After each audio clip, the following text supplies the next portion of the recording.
Welcome to GTPL news. ముందుగా headlines చూద్దాం. రానున్న పార్లమెంట్ ఎన్నికల్లో తీసరీ బార్ మోడీ సర్కార్ ఏర్పడుతుంది. K6కు ఇచ్చిన ప్రత్యేక ఇంటర్వ్యూలో ఎంపీ అరవింద్ వెల్లడి.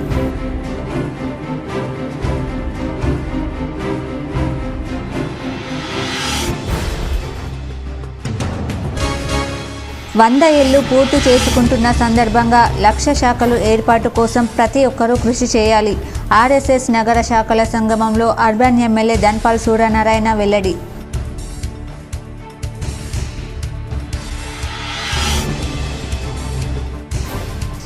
ఆర్టీసీ ఉద్యోగులకు 21% ఫిట్మెంట్ ప్రకటించిన రాష్ట్ర ప్రభుత్వం. సంబరాలు జరుపుకొని సీఎం రేవంత్ రెడ్డికి కృతజ్ఞతలు తెలిపిన ఉద్యోగులు.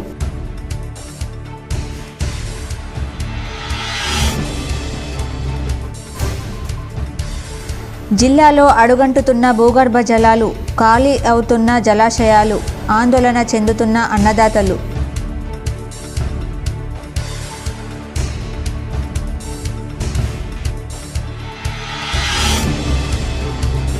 నిజామాబాద్ పార్లమెంట్ టికెట్పై ఉత్కంఠ, ఢిల్లీలో పెద్దలను కలుస్తున్న ఆశావాహులు.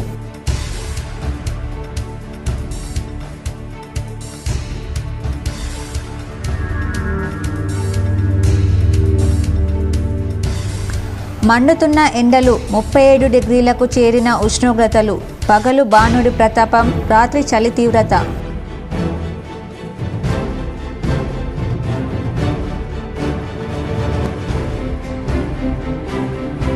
రైస్ మిల్లర్లు దోపిడీకి చెక్ పెడుతున్న టాస్క్ ఫోర్స్ ఎన్ఫోర్స్మెంట్ అధికారులు. వేల్పూర్లో రైస్ మిల్లులో 1000 క్వింటాల పీడీఎస్ బియ్యం స్వాధీనం.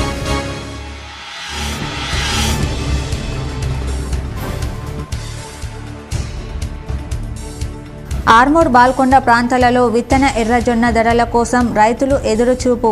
సిండికేట్ అయిన వ్యాపారులు.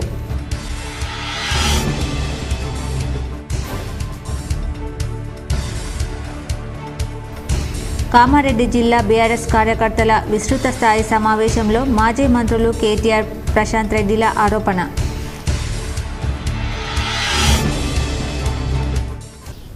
రానున్న పార్లమెంట్ ఎన్నికల్లో తీసరీ బార్ మోడీ సర్కార్ అని ఎంపీ అరవింద్ ధీమా వ్యక్తం చేశారు. గమాన్ ఫకర్ అంటే నాకు తెలియదని ఎంపీ అరవింద్ K6కు ఇచ్చిన ప్రత్యేక ఇంటర్వ్యూలో చెప్పారు. నిజామాబాద్ పార్లమెంట్ నియోజకవర్గంలో గతంలో ఎప్పుడూ లేనంతగా అభివృద్ధి మోడీ హయాంలో తాను చేసి చూపించానని K6కు ఇచ్చిన ప్రత్యేక ఇంటర్వ్యూలో తెలిపారు. వచ్చే పార్లమెంట్ ఎన్నికల గురించి మాట్లాడారు. తాను ఏ ఎన్నికలైనా డబ్బు లేకుండా పోటీ చేసి గెలుస్తానని, మోడీ శిక్షణలో దేశంలోని బీజేపీ పాలిత రాష్ట్రాలు అవినీతి రహిత పాలన కొనసాగుతుందన్నారు. నిజామాబాద్ ప్రజలు, ప్రతిపక్షాలు ఎంపీ అరవింద్కు చాలా పాకర్ గమాండ్ ఉంది అని అనుకుంటున్నారు అనే ప్రశ్నకు గమాండ్ పకర్ అంటే నాకు తెలియదు, నేను సాదాసీదాగా సింపుల్గా ఉండే మనిషినని సమాధానమిచ్చారు. ఓ గుర్తింపు ఉన్న అరవింద్కు చాలా గమాండ్ ఉంటుంది, చాలా ఫకర్ ఉంటుంది అని చెప్పేసి బయట ప్రజలతో పాటు ప్రతిపక్షాలు కూడా అంటుంటాయి. దీనికి ఎట్లా స్పందిస్తాడు అరవింద్? ఫకర్ అంటే ఏందన్నా, ఎవరన్నా తిట్టినా, ఎవరన్నా కొట్టినా, ఏదైనా ల్యాండ్ కబ్జా పెట్టినా, ఏదైనా అవినీతి చేసి కమిషన్లు మింగినా కనీసం నేను రోడ్డు మీద సైరన్ కూడా వేసుకోను. వచ్చే ఎన్నికల్లో ఎన్ఆర్ఐలే తనను గెలిపిస్తారని, అక్కడి నుండి ఇప్పటికే వారు మోడీ పాలన గురించి వారి గ్రామాల్లో ప్రచారం చేస్తున్నారని ధీమా వ్యక్తం చేశారు. పసుపు బోర్డు విషయంలో అసలు పని ఇప్పుడే మొదలైందని ఎంపీ అరవింద్ వివరించారు. రానున్న రోజుల్లో పసుపు పంటకు మరింత డిమాండ్ పెరుగుతుందని చెప్పారు. కొంచెం ప్రోయాక్టివ్నెస్ వచ్చి ఇవాళ రైతులకు రేట్లు వస్తున్నాయి. ఇప్పుడు పసుపు బోర్డు కూడా వచ్చింది. పసుపు బోర్డు టేక్ ఓవర్ చేసి పనులు ఇంకా వేగవంతం అవుతాయి. పసుపు రీసెర్చ్ సెంటర్ కూడా 200 కోట్లతో రీసెర్చ్ సెంటర్ పెడతామని కూడా అమిత్ షా గారు చెప్పడం జరిగింది. సో పసుపు యొక్క ఎగుమతులు కూడా 400% పెంచే విధంగా కేబినెట్ తీర్మానం ఉంది పసుపు బోర్డు పెట్టేటప్పుడు 2030 వరకు. సో దానికి తగ్గట్టుగా మనం విస్తీర్ణత పెంచుకుంటూ, ఎక్స్పోర్ట్స్ పెంచుకుంటూ, ఇండియాలో కూడా మార్కెటింగ్ పెంచుకుంటూ, ఇక్కడ ఇన్ఫ్రాస్ట్రక్చర్ పెంచుకుంటూ, ఇవన్నీ కూడా చేసుకుంటూ అందుకే చెప్తున్న పని ఇప్పుడే మొదలైంది. పని కథం కాలే, ఇప్పుడు అస్సలు పని మొదలైంది. నిజామాబాద్ పార్లమెంట్ నియోజకవర్గంలో ఉన్న యూత్కు మీరు ఇచ్చే మెసేజ్ ఏంటి? మన యూత్కి నేను చెప్పేది ఏముందండి, వాళ్ళే నాకు చెప్తున్నారు అబ్కి బార్ 400 పార్ అంటున్నారు. ఎన్ఆర్ఐలు మొదలు పెడతారు ఆడ గల్ఫ్లో.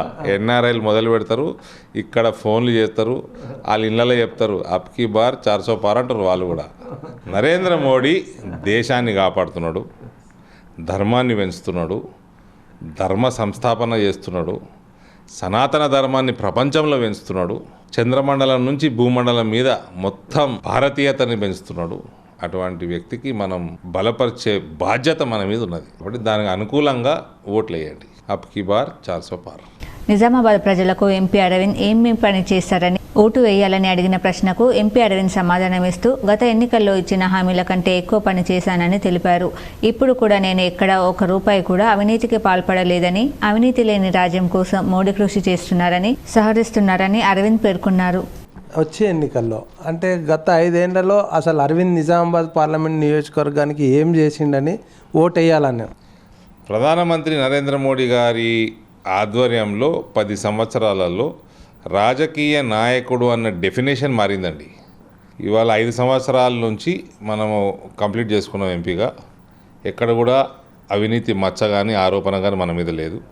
ఎక్కడ కూడా హంగు ఆర్భాటాలు లేకుండా ఒక్కరోజు కూడా 5 సంవత్సరాలలో నేను సైరన్ అన్నది వేసుకోలేదు. పనితనంతో పాటు మన ప్రవర్తన కూడా నరేంద్ర మోడీ గారి నాయకత్వంలో ఇంపార్టెంట్. అన్నిటి మీద దృష్టి ఉంటుంది ఆయన. 100 ఏళ్లు పూర్తి చేసుకుంటున్న సందర్భంగా లక్ష్య శాఖలు ఏర్పాటు కోసం ప్రతి ఒక్కరూ కృషి చేయాలని అర్బన్ ఎమ్మెల్యే ధన్పాల్ సూర్యనారాయణ పిలుపునిచ్చారు.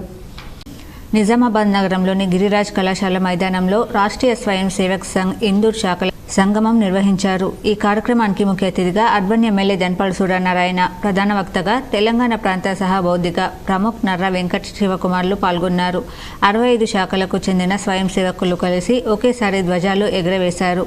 అర్బన్ ఎమ్మెల్యే ధన్పాల్ సూర్యనారాయణ కూడా అందరితో కలిసి దండ విన్యాసాలు, యోగ ప్రదర్శనలు చేశారు.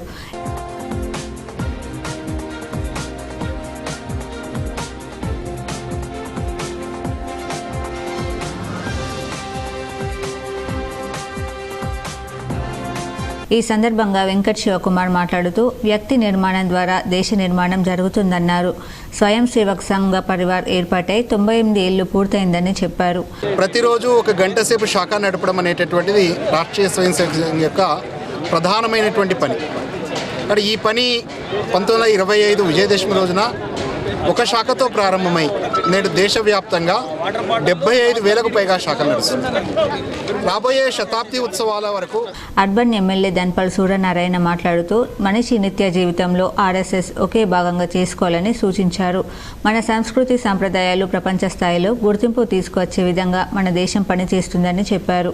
100 ఏళ్లు పూర్తి చేసుకుంటున్న తరుణంలో లక్ష్య శాఖలు ఏర్పాటు కోసం ప్రతి ఒక్కరూ కృషి చేయాలని ధన్పాల్ పిలుపునిచ్చారు. ఇంకా ఈ కార్యక్రమంలో దత్త ఆశ్రమం వ్యవస్థాపకులు హరిదాస్ గురుస్వామి, రామ్, నరేష్, వివేక్ తదితరులు పాల్గొన్నారు. 9వ సంవత్సరంలో అడిగింది. ఈరోజు దేశవ్యాప్తంగా 75,000 శాఖలు పనిచేస్తూ ఉంటాయి. 100 సంవత్సరాలు పూర్తి చేసుకున్న సందర్భంగా లక్ష్య శాఖలు అనే ఒక గోల్తో, ఒక గమ్యంతో ప్రతి హిందువు కూడా ఆర్టీసీ కార్మికులకు వేతన సవరణ విషయంలో రాష్ట్ర ప్రభుత్వం కీలక నిర్ణయం తీసుకుంది. 21% ఫిట్ మెంటు ప్రకటించడంతో ఉద్యోగులు సంబరాలు జరుపుకున్నారు. సంస్థ ఉద్యోగులకు 21% ఫిట్మెంట్ ప్రకటించింది. ఈ నిర్ణయాన్ని రవాణా శాఖ మంత్రి పొన్నం ప్రభాకర్ శనివారం హైదరాబాద్లోని బస్ భవన్లో ప్రకటించారు. ఫిట్మెంట్ జూన్ 1 నుంచి అమల్లోకి రానుంది. కార్మికులకు కొత్త వేతనాలు జూలైలో చేతికి అందుతాయి. ఆర్టీసీలో ఉద్యోగులకు 4 ఏళ్లకు ఒకసారి వేతన సవరణ జరిగే విధానం ఉంది. 2017, 2021 2 వేతన సవరణలు అమలవ్వాలి. 2017కు సంబంధించి గత ప్రభుత్వం ఆర్టీసీ ఉద్యోగులకు 16% మధ్యంతర వృత్తి ప్రకటించింది. వేతన సవరణ కోసం ఆర్టీసీ కార్మికులు 7 ఏళ్లుగా ఎదురు చూస్తున్నారు. రవాణా శాఖ ముఖ్య కార్యదర్శి శ్రీనివాసరాజు, ఆర్టీసీ ఎండీ వీసీ సజ్జనార్తో కలిసి నిర్వహించిన విలేకరుల సమావేశంలో మంత్రి పొన్నం ప్రభాకర్ 21% ఫిట్మెంట్ ప్రకటించారు. 2017 ఏప్రిల్ 1 నుంచి ఫిట్మెంట్ బకాయిలు ఇవ్వాల్సి ఉండగా వాటిని ఉద్యోగుల పదవి విరమణ సమయంలో అందజేస్తామని ఆర్టీసీ పేర్కొంది. ఆ మొత్తాన్ని వడ్డీ లేకుండా చెల్లిస్తామని స్పష్టం చేసింది. తాజా ఫిట్మెంట్తో ఆర్టీసీపై ఏడాదికి 418 కోట్లకు పైగా అదనపు భారం పడుతుందని అంచనా. ప్రస్తుతం సంస్థలో 42,057 మంది సర్వీసులో ఉన్నారు. వారితో పాటు 2017 ఏప్రిల్ 1 నుంచి పదవి విరమణ చేసిన ఉద్యోగులు మరో 11,014 మంది ఉన్నారు. ఇప్పుడు మొత్తం 53,071 మందికి ఆర్థిక ప్రయోజనం కలగనుంది. ఆర్టీసీ కార్మికులకు వేతన సవరణపై రాష్ట్ర ప్రభుత్వం చారిత్రాత్మక నిర్ణయం తీసుకుందని మంత్రి పొన్నం తెలిపారు. ఆర్టీసీలో దాదాపు 3,000 కొత్త నియామకాలు చేపడతామని చెప్పారు. ఆర్టీసీని లాభాల బాట పట్టిస్తున్నాం, కార్మికులకు బోనస్ ఇచ్చే స్థాయికి తీసుకెళ్తామని పొన్నం తెలిపారు. మహిళలకు ఆర్టీసీ ఉచిత ప్రయాణ సౌకర్యం కల్పిస్తుంటే బారాస ఆటో కార్మికుల్ని రెచ్చగొడుతోందని పొన్నం మండిపడ్డారు. గత ప్రభుత్వ హయాంలో మెట్రో వచ్చింది, లక్షల మంది అందులో ప్రయాణిస్తున్నారు, అప్పుడు ఆటో కార్మికులకు నష్టం జరగలేదా అని ఆగ్రహం వ్యక్తం చేశారు. రవాణా శాఖ ముఖ్య కార్యదర్శి శ్రీనివాసరాజు మాట్లాడుతూ ఏపీఎస్ఆర్టీసీ, టీఎస్ఆర్టీసీల మధ్యస్థుల అప్పుల పంపకాలు విభజన ప్రక్రియకు సంబంధించి కేంద్ర హోంశాఖ ఈ నెల 11న సమావేశం నిర్వహిస్తోందని తెలిపారు. కాంగ్రెస్ పాలనలో రైతులకు తీవ్రమైన కరువు పరిస్థితులు ఎదురవుతున్నాయని BRS party working president MLA కేటీఆర్తో పాటు మాజీ మంత్రి బాల్కొండ ఎమ్మెల్యే వేముల ప్రశాంత్ రెడ్డి ఆరోపించారు. కామారెడ్డి జిల్లా కేంద్రంలో ఏర్పాటు చేసిన బీఆర్ఎస్ కార్యకర్తల విస్తృత స్థాయి సమావేశం జరిగింది. ఈ సమావేశానికి జిల్లా అధ్యక్షులు ముజిబుద్దీన్ అధ్యక్షతన వహించారు. మాజీ మంత్రులు కేటీఆర్, బాల్కొండ ఎమ్మెల్యే వేముల ప్రశాంత్ రెడ్డిలు మాట్లాడారు. కాంగ్రెస్ పాలనలో తెలంగాణలో మళ్లీ కరువు ఏర్పాటైందని పేర్కొన్నారు. రైతులు తెలంగాణ రాకముందు విద్యుత్ నీటి కోసం పోరాటాలు చేసేవారని, ఇప్పుడు అవి మళ్లీ పునరావృతం అవుతున్నాయని అన్నారు. సీనియర్ కాంగ్రెస్ నాయకులు సీఎం రేవంత్ రెడ్డి పట్ల అప్రమత్తంగా ఉండాలని హెచ్చరించారు. రేవంత్ రెడ్డి గురువు చంద్రబాబుని ఢిల్లీకి పంపించి బీజేపీతో చీకటి ఒప్పందం చేసుకుంటున్నారని ఎద్దేవా చేశారు. ఇవాళ నేను చూస్తా ఉన్నా, ఎక్కడ పోయినా మొన్న కరీంనగర్లో ఒక దగ్గర పంటలు ఎండిపోయినాయంటే మా గంగుల కమలాకర్ అన్న నువ్వు రా అని చెప్పి కొంటవేండి తీసుకుపోయింది. అక్కడ 5-6 రైతులు వచ్చిండ్రు. శ్రీనివాస్ రెడ్డి అని ఒక ఆయన, తిరుపతి అని ఒక ఆయన, శంకర్ అని ఒక ఆయన, అంజయ్య గారు ఇంకో ఆయన, అందరూ పక్క పొలాలలో మేము బోంగానే వచ్చింది. మొత్తం ఎండిపోయినాయి, ఎక్కడికక్కడ నెర్రెలు వారి గందరగోళంగా ఉన్నది. వాళ్ళు చెప్తాను, మేము అడగని కూడా అడగలేకపోయి అన్న, మొదటిసారి తెలంగాణ వచ్చినాక మొదటిసారి అర్ధరాత్రి బాయి కాడిపోయే రోజులు మళ్ళీ వచ్చినాయన్నా, అర్ధరాత్రి మళ్ళా కరెంటు కోసం బాయి కాడిపోయే రోజులు వచ్చినాయని ఒక రైతు చెప్పిండు. ఇంకో రైతు అని అంటున్నాడు, అన్నా నాకు 6 ఎకరాలు ఉన్నది, 2 ఎకరాలు ఎండిపోయింది, ఇంకో 4 ఎకరాలు ఇంకో కాడు ఉన్నది, అది కూడా ఇంకో వారంలో ఎండిపోయే పరిస్థితి ఉన్నది, గందరగోళం ఉన్నది, నా బతుకాగమయ్యే పరిస్థితి వచ్చిందన్న అనే మాట చెప్పిండు. మూడో ఆయన కొద్దిగా పెద్ద సెట్, ఆయన పేరు శ్రీనివాసరెడ్డి. ఆయన అన్నాడు, పార్లమెంట్ ఎన్నికల నేపథ్యంలో నిజామాబాద్ ఎంపీ కులాలు మతాల మధ్య చిచ్చుపెట్టి స్వార్థ రాజకీయాలకు తెరలేపుతున్నారని Nizamabad Congress party SC ST cell అధ్యక్షులు యాదగిరి విమర్శించారు.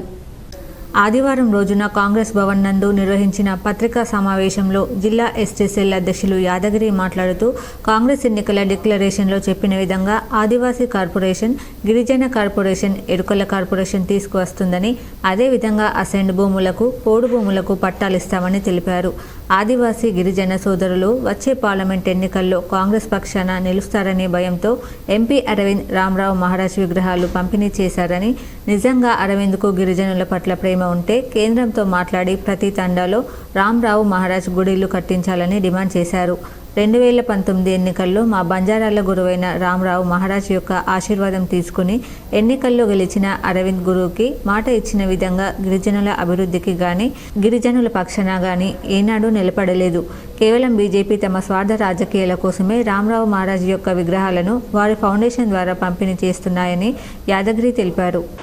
పార్లమెంటు భూమి ఉన్నదే మా బంజారాలది, లక్కీషా బంజారా అని చెప్పేసి అప్పుడు పార్లమెంట్ కట్టేందుకు మా లక్కీషా బంజారా భూమి ఎక్కడ ఢిల్లీలో పార్లమెంట్ భూమి మాదే.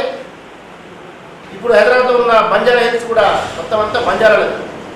ఆ బంజారా హిల్స్లో కూడా మీరు పెద్ద ఇల్లు కడుతున్నారు. మరి బంజారా హిల్స్లో మాకు గుడి సంతసేవాలాల్ మహారాజ్, జగదంబాదేవి, మరి మా రామరావు మహారాజ్ గుడికి కూడా బంజారా హిల్స్లో ఇక్కడ, మరి పార్లమెంట్లో సభ్యుడిగా ఇప్పుడు ఇక్కడ 4 రోజులు అయితే దిగిపోతావు. మోటార్ మండలం వడ్డర్ గ్రామంలో ప్రఖ్యాతిగాంచిన శ్రీ పార్వతీ రాజరాజేశ్వర స్వామివారి దేవాలయం 39వ వార్షికోత్సవం బ్రహ్మోత్సవాలు జాతర విజయవంతంగా పూర్తయ్యాయి. ఈ నెల 6వ తేదీ నుండి 10వ తేదీ వరకు బ్రహ్మోత్సవాలు అంగరంగ వైభవంగా నిర్వహించామని వేద పండితుడు రాజా గౌతమ్ శర్మ తెలిపారు. బలిహరణం, భూతబలి, పూర్ణాహుతి, కుంభాభిషేకం, అన్నపూజ తదితర పూజా కార్యక్రమాలతో పాటు స్వామివారికి పల్లకి సేవ గ్రామంలోని ప్రధాన వీధుల గుండా కొనసాగిందని చెప్పారు.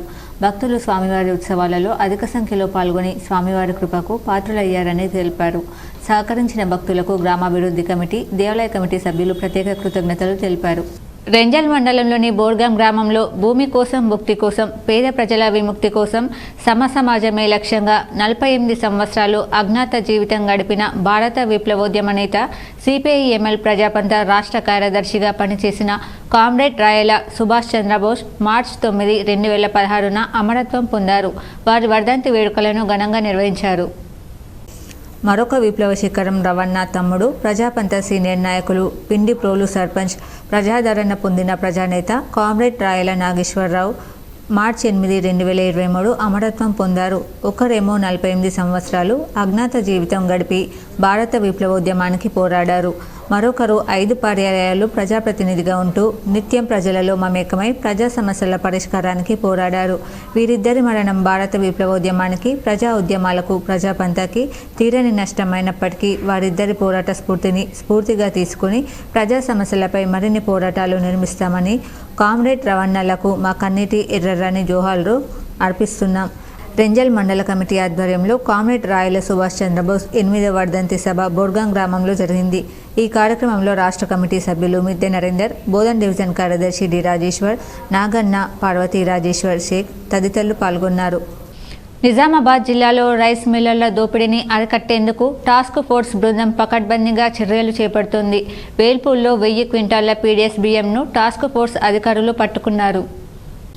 నిజామాబాద్ జిల్లా వేల్పూర్ మండల కేంద్రంలో సిపి కల్మేశ్వర్ ఆదేశాలతో ఆదివారం సుమారు 100 టన్నుల బియ్యం టాస్క్ ఫోర్స్ అధికారులు పట్టుకున్నారు. స్థానిక వజ్ర ఇండస్ట్రీస్లో అక్రమంగా నిల్వుంచిన సుమారు 100 టన్నుల పీడీఎస్ బియ్యాన్ని 2 లారీలను పట్టుకుని సీజ్ చేశారు. పట్టుకున్న బియ్యం స్వాధీనం చేసుకుని టాస్క్ ఫోర్స్ అధికారులు స్వాధీనపరుచుకున్నట్లు SI Vinay Kumar, enforcement DT Vinod Srinivas తెలిపారు. సమాచారం మేరకు వేల్పూర్ ఎస్ఐ గారు వాళ్ళ ఫోర్సుతో ఈ వజ్ర రైస్ మిల్, సాయికృష్ణ గౌడ్ సంబంధించిన వజ్ర రైస్ మిల్, ఇందులో దాదాపు 100 నుంచి 120 టన్స్ బియ్యం పీడిఎస్ రైస్ ఉన్నది అని నమ్మకమైన సమాచారం మేరకు ఎస్ఐ వేల్పూర్ ఇక్కడికి రైడ్ చేసినాడు. అందులో ఒక 2 లారీలు ఆల్రెడీ నింపినవి ఉన్నాయి. తర్వాత ఒక బొలెరో వెహికల్ నింపినది ఉంది ఆల్రెడీ. తర్వాత మిగతా ఇంకా రెండు నిజామాబాద్ పార్లమెంట్ కాంగ్రెస్ అభ్యర్థి ఎంపికలో ఉత్కంఠ వీడడం లేదు. తొలి జాబితాలోనే ఈ సీటుకు అభ్యర్థిని ప్రకటిస్తారని అంతా భావించిన రాష్ట్ర స్థాయిలో వచ్చిన సామాజిక సమీకరణల వల్ల వాయిదా వేశారు. కరీంనగర్ పార్లమెంట్ అభ్యర్థి ఎంపికను బట్టి ఇక్కడే అభ్యర్థిత్వాన్ని నిర్ణయించనున్నారు. ఆ పార్లమెంట్కు రెడ్డి సామాజిక వర్గానికి చెందిన వ్యక్తికి టికెట్ ఇస్తే ఇక్కడ బీసీ సామాజిక వర్గానికి చెందిన వ్యక్తికి టికెట్ ఇవ్వనున్నారు.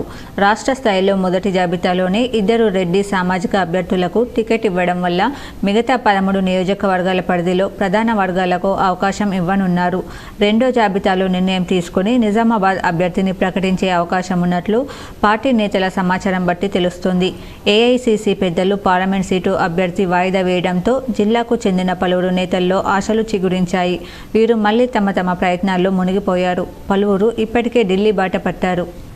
విత్తన ఎర్ర తెల్ల జొన్నల ధరల సంఘర్షణ ముగిసిందో లేదో ఇప్పుడు ఆర్మూర్ ప్రాంతంలో ముళ్ళ జొన్న ధర వివాదం మొదలైంది.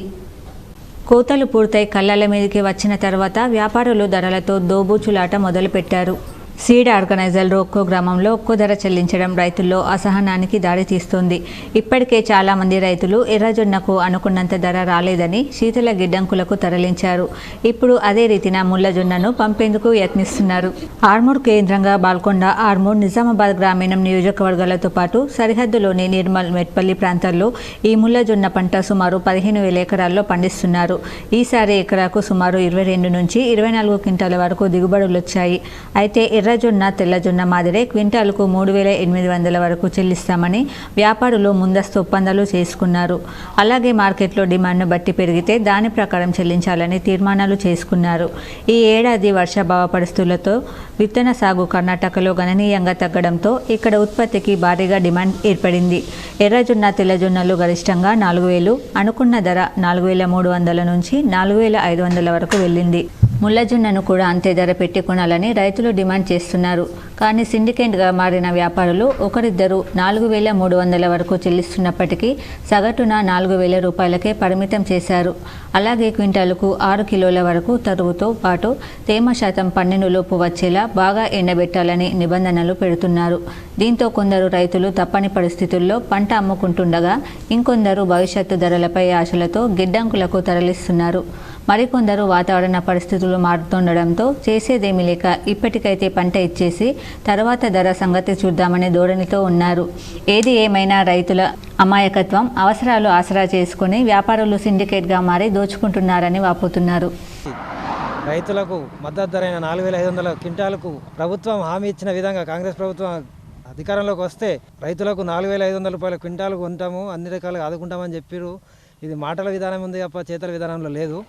రైతులు 6 కాలాలు కష్టపడి ఇక్కడ ఎండలో ఎండుకుంటూ వానలు తడుచుకుంటూ పంటలు పండిస్తున్నాం. అయినా మాకు ఇంతవరకు కూడా ఏ పంటకు కూడా మద్దతు ధర లేకుండా చేస్తున్నారు. ప్రభుత్వం ఈ నిర్లక్ష్యాన్ని వదులుకొని తక్షణమే రైతులను ఆదుకోవాలి. అలాగే ఈ వ్యాపారస్తుల సిండికేట్ను కూడా తొలగించాలి. బయట మార్కెట్లో ఇప్పుడు 3,800 మాకు ఇస్తున్నారు. కానీ ఎస్ఆర్ఎస్పీ నుంచి కాల్వలు, ఎత్తిపోతల ద్వారా యాసంగి పంటలకు నీటి విడుదల కొనసాగుతోంది. కాకతీయ కాల్వకు వారబందీ ప్రకారం నీటిని అందించడంలో భాగంగా ఆదివారం ఉదయం 6 నుంచి జోన్ 2 ఆయకట్టుకు నీరందించినట్లు అధికారులు పేర్కొన్నారు. జోన్ 1 పరిధిలోని అన్ని తూములను మూసివేయనున్నట్లు పేర్కొన్నారు. ఈ నెల 18న ఉదయం 6 వరకు నీరందించనున్నారు. శనివారం 1,068.20 అడుగుల వద్ద 25.63 టీఎంసీలు నిల్వ ఉంది. కాకతీయ కాల్వకు 3,500, లక్ష్మికి 250, సరస్వతికి 500, అలీసాగర్కు 540, బుత్పా ఎత్తిపోతలకు 270, టీఎస్ఐడిసి ఎత్తిపోతల ద్వారా 312, మిషన్ భగీరథకు 231 క్యూసెక్కులు వదులుతున్నారు. భీమ్గల్ మండల కాంగ్రెస్ పార్టీ ఆధ్వర్యంలో సీఎం రేవంత్ రెడ్డి చిత్రపటానికి పాలాభిషేకం చేశారు. భీమ్గల్ మండలం గొనుగొప్పుల గ్రామంలో గృహజ్యోతి పథకం కింద కాంగ్రెస్ పార్టీ అమలు చేసిన 200 యూనిట్ల ఉచిత విద్యుత్, 500 సిలిండర్ అమల్లోకి రావడం వలన గొనుగొప్పుల గ్రామంలో ఈరోజు మన తెలంగాణ ముఖ్యమంత్రి రేవంత్ అన్నకి పాలాభిషేకం చేయడం జరిగింది. ఇట్టి కార్యక్రమంలో గ్రామ కాంగ్రెస్ నాయకులు అధ్యక్షుడు చరణ్ గౌడ్, భోజగౌడ్, భోజరెడ్డి, శంకర్, గంగాధర్ తదితరులు పాల్గొన్నారు. ఈ నెల 14వ తేదీన జరిగే కిసాన్ మహాపంచాయత్ కార్యక్రమాన్ని జయప్రదం చేయాలని సంయుక్త కిసాన్ మోర్చా జిల్లా కమిటీ పిలుపునిచ్చింది. ఈరోజు 10 మార్చి 2024న తెలంగాణ వ్యవసాయ కార్మిక సంఘం కార్యాలయం నిజామాబాద్లో సంయుక్త కిసాన్ మోర్చా జిల్లా కమిటీ సమావేశం జరిగింది. ఈ సమావేశానికి పెద్ది వెంకట్రాములు అధ్యక్షత వహించగా ఎస్కేఎం రాష్ట్ర కన్వీనర్ వి ప్రభాకర్, ఎస్కేఎం జిల్లా కమిటీ సభ్యులు పల్లపు వెంకటేష్, పిట్ల రామకృష్ణ, బి దేవారం, వేల్పూర్ భూమయ్య, గంగాధర్, సురేష్, కిషోర్, డి రాజన్న తదితరులు పాల్గొన్నారు. ఈ సందర్భంగా వి ప్రభాకర్ మాట్లాడుతూ గత 2 సంవత్సరాల క్రితం రైతు వ్యతిరేక 3 నెలల చట్టాలకు వ్యతిరేకంగా రైతాంగం ఢిల్లీలో పోరాడినప్పుడు 750 మంది ప్రాణత్యాగాల ఫలితంగా కేంద్ర ప్రభుత్వం తలవంచి వారు తెచ్చిన నల్ల చట్టాలను రద్దు చేస్తూ కనీస మద్దతు ధర చట్టం అమలు చేస్తామని, రైతు సంక్షేమం కోసం పనిచేస్తామని 7 అంశాలు రాతపూర్వక హామీ ఇచ్చారు. కానీ ఇచ్చిన హామీని నిస్సిగ్గుగా తుంగలు తొక్కి రైతాంగాన్ని మోసం చేసింది కేంద్ర ప్రభుత్వం. అందుకని ఫిబ్రవరి 13న ఇచ్చిన హామీలను అమలు చేయాలని ప్రారంభించిన రైతన్న పోరాటం మళ్లీ ఊపందుకున్నదని ప్రభాకర్ తెలిపారు. నిజామాబాద్లో మార్చి 14వ తేదీన ధర్నా చౌక్లో మహాపంచాయత్ కార్యక్రమం నిర్వహిస్తుంది. ఈ కార్యక్రమంలో రైతులు, వ్యవసాయ కూలీలు అత్యధిక సంఖ్యలో పాల్గొని జయప్రదం చేయాలని సంయుక్త కిసాన్ మోర్చా నాయకులు విజ్ఞప్తి చేశారు. నిరోధించడానికి, ప్రతిఘటించడానికి 2వ దశ రైతాంగ పోరాటం ప్రారంభమైంది ఢిల్లీ కేంద్రంగా. ఆ ఢిల్లీ కేంద్రంగా ప్రారంభమైన 2వ దశ పోరాటంలో పోలీసులు ఏదైతే ఈరోజు మోడీ సర్కార్ విదేశీ శక్తులపైన, విదేశీ దాడులపైన దాడుల్ని ప్రతిఘటిస్తున్నట్లుగా రైతాంగంపై ఈరోజు డ్రోన్లతోని, బాష్వాయితోని, కాల్పులతోని ఈరోజు రైతాంగాన్ని విద్యార్థులు చదువుతో పాటు సంస్కారం, సామాజిక సేవను అలవాటు చేసుకోవాలని డాక్టర్ బసంత్ రెడ్డి పిలుపునిచ్చారు. ఈ కార్యక్రమానికి పాఠశాల అధ్యక్షులు doctor G Basanth Reddy, committee సభ్యులు K Gangaram, G Narsaiah, J Sudhakar Rao, G Aravind Kumar, పాఠశాల విద్యా విషయక సలహాదారులు, బాల్కొండలోని మహతి ఆశ్రమం వ్యవస్థాపకురాలు నిర్మల, పాఠశాల ప్రధానాచార్యులు K Ravikumar, administrative officer G Narsareddy, ఉపాధ్యాయులు, విద్యార్థులు, తల్లిదండ్రులు పాల్గొన్నారు. ఇట్టి కార్యక్రమంలో పాఠశాల విద్యార్థులు ప్రదర్శించిన సాంస్కృతిక కార్యక్రమాలు, యోగా ఆసనాలు అందరినీ అబ్బురపరిచి కార్యక్రమానికి విచ్చేసిన ప్రతి ఒక్కరిని ఆకట్టుకున్నాయి. ఈ కార్యక్రమాన్ని ఉద్దేశించి అధ్యక్షుడు డాక్టర్ బి బసంత్ రెడ్డి మాట్లాడుతూ విద్యార్థులు చదువు సంస్కారంతో పాటు సామాజిక సేవ కూడా అలవాటు చేసుకోవాలని, భవిష్యత్తులో వృద్ధాపంలో ఉన్న తల్లిదండ్రులను ఆదుకోవాలని, దేశానికి ఉపయోగపడే పౌరులుగా తయారు కావాలని సూచించారు. అమిత్ షా బహిరంగ సభను విజయవంతం చేయాలని నక్కా రాజేశ్వర్ రవీందర్ రెడ్డి పిలుపునిచ్చారు. దర్పల్లి మండల కేంద్రంలో శక్తి కేంద్రాల ఇన్ఛార్జీలు, బూత్ అధ్యక్షులు, పదాధికారులు 12వ తేదీన హైదరాబాద్ రానున్న కేంద్ర హోంశాఖ మంత్రి అమిత్ షా హైదరాబాద్కి వస్తున్న సందర్భంలో అందరూ తప్పకుండా వెళ్లి విజయవంతం చేయాలని ముఖ్య అతిథులుగా వచ్చిన జిల్లా కార్యదర్శి నక్కా రాజేశ్వర్ రవీందర్ రెడ్డి పిలుపునిచ్చారు. ఈ కార్యక్రమంలో నక్కా రాజేష్ మాట్లాడుతూ హైదరాబాద్లో జరుగుతున్న పదాధికారుల సభను విజయవంతం చేసి రానున్న ఎంపీ ఎలక్షన్లో 400 సీట్లను సాధించే విధంగా ప్రతి ఒక్క కార్యకర్త పనిచేయాలని సూచించారు. ఈ కార్యక్రమంలో జిర్రమైపాల్ యాదవ్, నరేష్ గౌడ్, పాల్తి గంగాదాస్, చిలుక మహేష్, కడక బాలరెడ్డి, రాజమల్లు తదితరులు పాల్గొన్నారు. జనతా పార్టీ దర్పల్లి మండల కార్యవర్గ సమావేశం ఈరోజు నిర్వహించడం జరిగింది.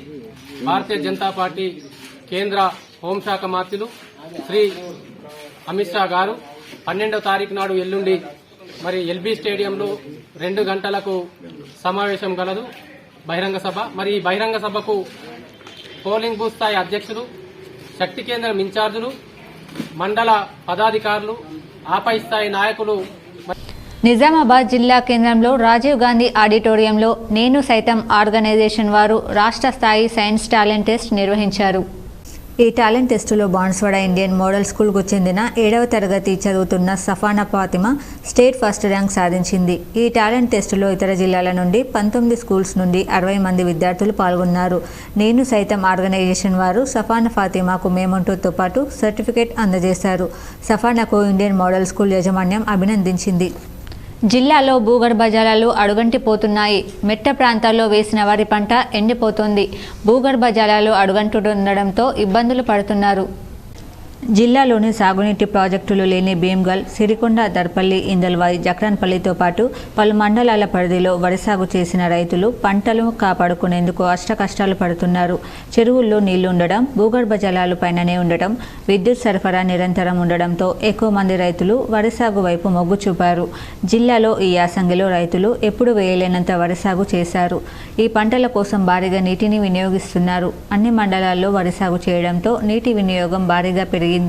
నిజాం సాగర్, శ్రీరామ్ సాగర్ ప్రాజెక్టులతో పాటు గుత్పా, అలీసాగర్, లక్ష్మి, కాకతీయ కాలువల పరిధిలో నీటి వినియోగం ఎక్కువైనా ప్రాజెక్టుల నుంచి నీటి విడుదల చేయడంతో రైతులకు అంతగా ఇబ్బంది లేదు. నీళ్లు రాని సమయంలో ఆ పరివాహక ప్రాంత రైతులు బోర్లను వినియోగిస్తున్నారు. ప్రాజెక్టు ఆయకట్టు లేని మండలాల పరిధిలోని రైతులకు మాత్రమే ఎక్కువగా ఇబ్బంది ఏర్పడింది. చెరువుల్లో నీటి మట్టం భారీగా తగ్గిపోవడం, భూగర్భ జలాల వినియోగం పెరిగి నీటి మట్టాల లోతుల్లోకి వెళ్లడంతో వరి పంటకు నీరు సరిపోవడం లేదు. ఈ 4 మండలాలతో పాటు మరికొన్ని మండలాల పరిధిలోని ఆయకట్టు లేని రైతులు పంటలను కాపాడుకునేందుకు తిప్పలు పడుతున్నారు. పంట పొట్ట దశలో ఉండడం, నీరు బాగా అవసరం ఉన్న సమయంలో బోర్లు ఎత్తిపోవడంతో రైతులు ఆందోళన చెందుతున్నారు. మరికొంతమంది రైతులు పంటలను కాపాడుకునేందుకు 1 నుంచి 4 వరకు కొత్త బోర్లను వేస్తున్నారు. అయినా ఫలితం ఉండడం లేదు. కొంతమంది రైతులు బోర్లు వేసినా భూగర్భ జలాలు అడుగంటకుండడం వల్ల నీరు రాకపోవడంతో అదనంగా లక్షల్లో అప్పుల పాలవుతున్నారు. పీఎఫ్ కార్యాలయం ముందు జరిగే ఏఐటీయూసీ ధర్నాను జయప్రదం చేయండి. ఈరోజు ఏఐటీయూసీ బీడీ వర్కర్స్ యూనియన్ ఆధ్వర్యంలో కార్యాలయంలో ప్రెస్ మీట్ నిర్వహించడం జరిగింది.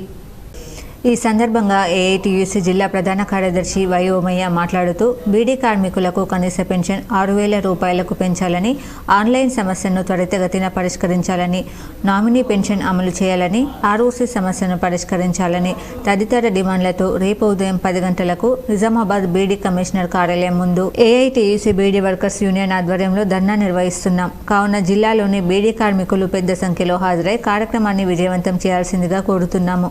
ఈ సమావేశం యూనియన్ జిల్లా ప్రధాన కార్యదర్శి భానుచందర్, నాయకులు సాయమ్మ, సౌందర్య, బాలరాజు, రూప తదితరులు పాల్గొన్నారు.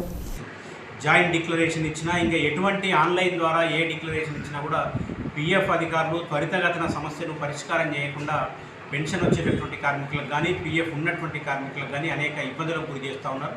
కాబట్టి కనీస పెన్షన్ 6,000 రూపాయలు వెంటనే కేంద్ర ప్రభుత్వం ప్రకటించి అమలు చేయాలని, పిఎఫ్ క్లియరెన్స్ వెంటనే చేసి అసమానతలు లేని సమాజం కోసం సావిత్రిబాయి పూలే స్ఫూర్తితో పోరాటం చేయాలని పీడీఎస్ నగర ఉపాధ్యక్షురాలు దేవిక విద్యార్థులకు పిలుపునిచ్చారు.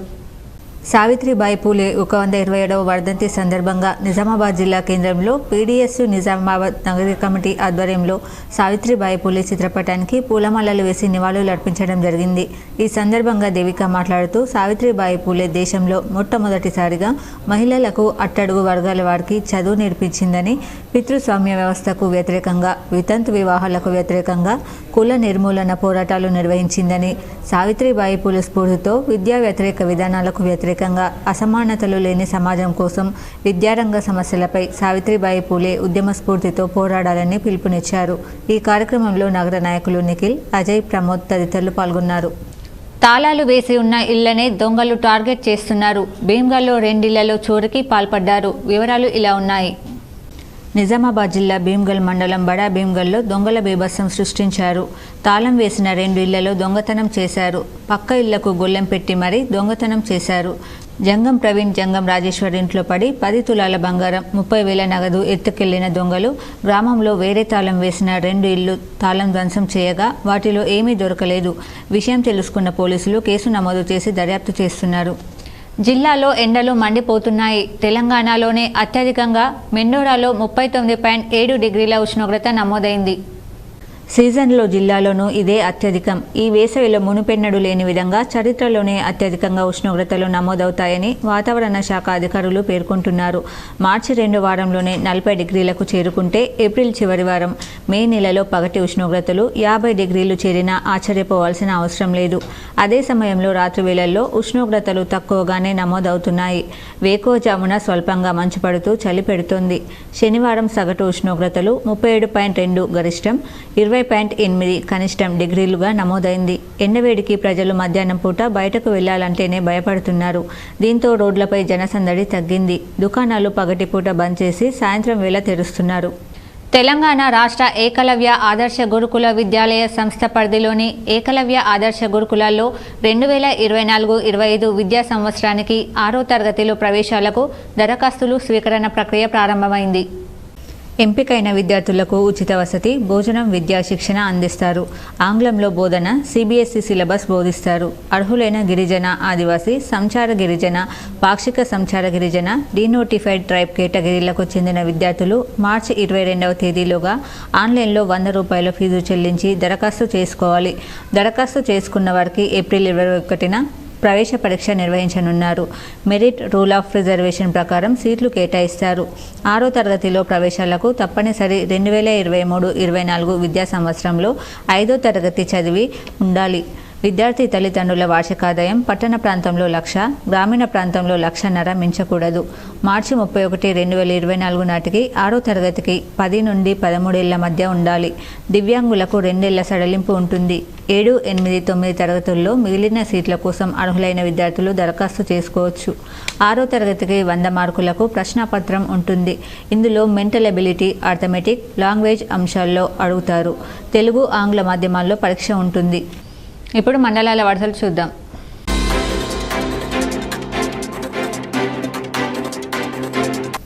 కామారెడ్డి జిల్లా బాన్స్వాడ మండలంలోని బోల్రాం ఇబ్రహీంపేట్ గ్రామ శివారులోని రైతులకు సంబంధించిన 3 ట్రాన్స్ఫార్మర్ల ఆయిల్, కాపర్ వైరును దొంగలు ఎత్తుకెళ్లారు. గమనించిన రైతులు కరెంట్ ఏఈకి సమాచారం ఇచ్చి పోలీస్ స్టేషన్లో ఫిర్యాదు చేశారు. ట్రాన్స్ఫార్మర్ల దగ్గర ఎవరైనా అనుమానితులు కనిపిస్తే పోలీసులకు సమాచారం ఇవ్వాలని సిఐ కృష్ణ రైతులను తెలిపారు. దొంగలను త్వరలో పట్టుకుంటామన్నారు. ధ్వంసం చేసి అందులో ఉన్న కాపర్ కాయలు దొంగతనం జరిగిందని చెప్పి మనకు కంప్లైంట్ ఇవ్వడం జరిగింది. దానిపైన మనం సీన్కి వెళ్ళి చూస్తే ఒక 3 ట్రాన్స్ఫార్మర్స్ని ధ్వంసం చేసి అందులో ఉన్న కాపర్ వైర్ని దొంగలించడం జరిగింది. ఇందులో మనకు అమర్ సింగ్ అని చెప్పి లైన్మెన్ ద్వారా కంప్లైంట్ తీసుకొని దర్యాప్తు స్టార్ట్ చేయడం జరిగింది.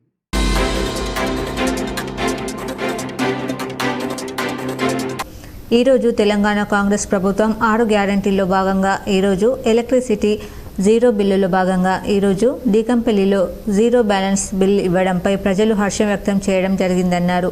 తెలంగాణ ముఖ్యమంత్రి రేవంత్ రెడ్డికి అలాగే నియోజకవర్గం ఇన్ఛార్జ్ వినయ్కి కృతజ్ఞతలు చెప్పారు. ఇట్టి కార్యక్రమంలో ఓబీసీ జిల్లా జనరల్ సెక్రటరీ పడమటి ప్రవీణ్, యూత్ కాంగ్రెస్ నియోజకవర్గం అధ్యక్షులు కలగడం శ్రీకాంత్, ఎన్ఎస్యుఏ ఆలూరు మండల అధ్యక్షులు కాలగడ్డ భరత్, కాంగ్రెస్ కార్యకర్తలు పాల్గొనడం జరిగింది.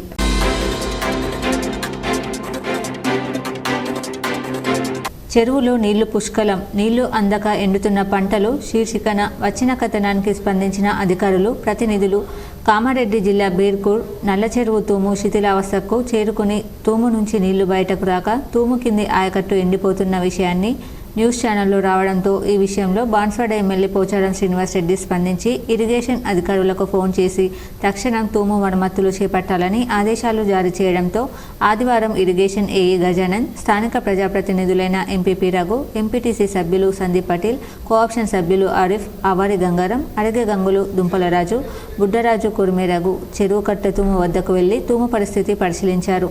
సోమవారం తూము బాగు చేస్తామని గజానంద్ రైతులకు భరోసా ఇచ్చారు. సోమవారం మెకానిక్లను తీసుకువచ్చి తూములు బాగు చేసి ఇస్తామని చెప్పడంతో రైతులు సంతోషం వ్యక్తం చేశారు. సమస్యను విన్న వెంటనే స్పందించిన బాన్స్వాడ ఎమ్మెల్యే పోచారం శ్రీనివాసరెడ్డికి రైతులు కృతజ్ఞతలు తెలిపారు.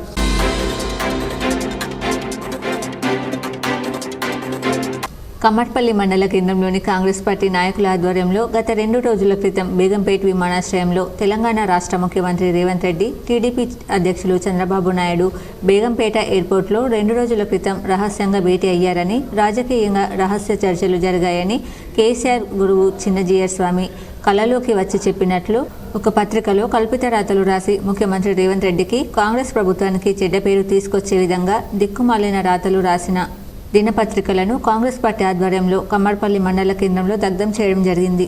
7వ తారీఖు నాడు గురువారం రోజు బేగంపేట ఎయిర్పోర్ట్లో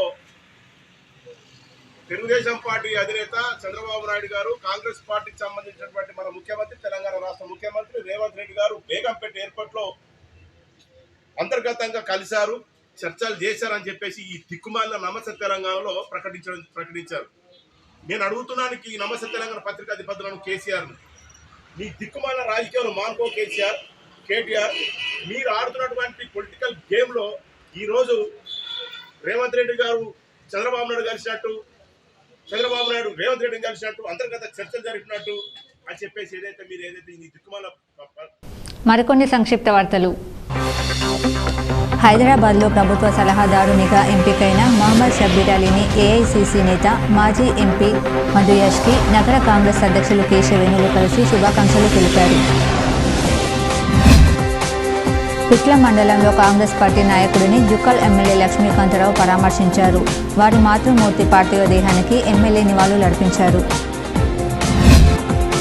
రాష్ట్ర ఉర్దూ అకాడమీ చైర్మన్గా ఎన్నికైన తాహిర్ బిన్ హందాన్ను కాంగ్రెస్ పార్టీ నాయకులు, మాజీ కార్పొరేటర్ రఫత్ ఖాన్ మర్యాదపూర్వకంగా కలిసి శుభాకాంక్షలు తెలిపారు. జగిత్యాల జిల్లాలో అధికారిక సమావేశంలో విద్యుత్ సరఫరా నిలిచిపోవడంతో ఎమ్మెల్సీ జీవన్ రెడ్డి అధికారులకు ఫోన్ చేసి ఆగ్రహం వ్యక్తం చేశారు. వార్తలు ముగించే ముందు హెడ్లైన్స్ మరోసారి. రానున్న పార్లమెంట్ ఎన్నికల్లో తీసరీ బార్ మోడీ సర్కార్ ఏర్పడుతుంది. K6కు ఇచ్చిన ప్రత్యేక ఇంటర్వ్యూలో ఎంపీ అరవింద్ వెల్లడి.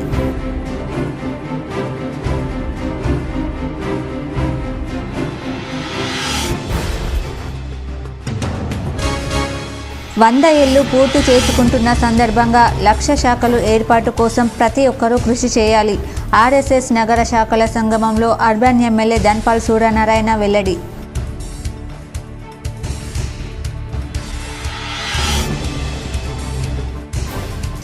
ఆర్టీసీ ఉద్యోగులకు 21% ఫిట్మెంట్ ప్రకటించిన రాష్ట్ర ప్రభుత్వం.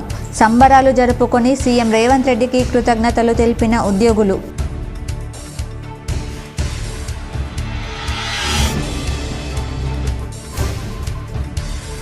జిల్లాలో అడుగంటుతున్న భూగర్భ జలాలు, ఖాళీ అవుతున్న జలాశయాలు, ఆందోళన చెందుతున్న అన్నదాతలు.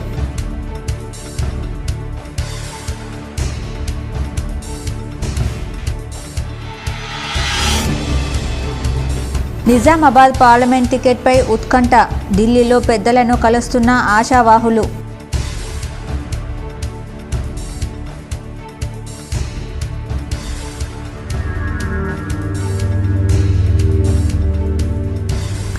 మండుతున్న ఎండలు 37 డిగ్రీలకు చేరిన ఉష్ణోగ్రతలు.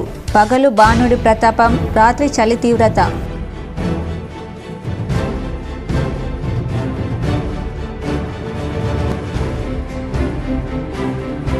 రైస్ మిల్లర్లు దోపిడీకి చెక్ పెడుతున్న టాస్క్ ఫోర్స్ ఎన్ఫోర్స్మెంట్ అధికారులు.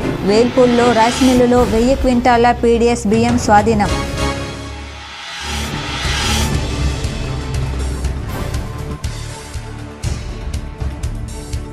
ఆర్మూర్ బాల్కొండ ప్రాంతాలలో విత్తన ఎర్రజొన్న ధరల కోసం రైతులు ఎదురుచూపు. సిండికేట్ అయిన వ్యాపారులు.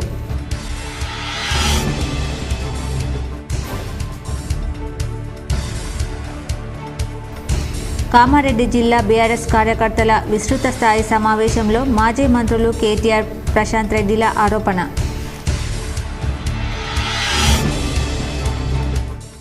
ఈ వార్తలు ఇంతటితో సమాప్తం. తిరిగి ప్రసారమయ్యే వార్తల్లో మళ్ళీ కలుద్దాం. అంతవరకు చూస్తూనే ఉండండి మీ జీటీపీఎల్ న్యూస్.